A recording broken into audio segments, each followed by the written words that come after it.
তার আগে তোমার একটা প্রশ্নের উত্তর দাও। জি বলেন। বিয়ে বাড়িতে গেট ধরা প্রথম কোথায় চালু হয়েছিল? পারো না তাই তো? বিয়ে বাড়িতে গেট ধরা প্রথম চালু হয়েছিল উগান্ডাতে। সেখানে প্রথম শর্ত ছিল গেটের সামনে যে দেখতে সবচেয়ে বেশি খারাপ আর যে খ্যাত সে আসবে, তার হাতে জামাই টাকা তুলে দিবে। এখন তোমরা খ্যাত আর দেখতে খারাপ কেটা সামনে আও, টাকা দেই। তুই যা। না আমি যাবো না, তুই যা। তুই যা, আমি কি তোর চেয়ে কম শুনবো?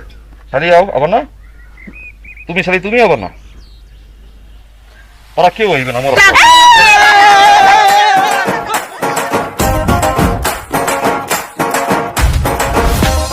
কাজী সাহেব বিসমিল্লাহ বইলা বিয়ে পড়ানো শুরু করেন।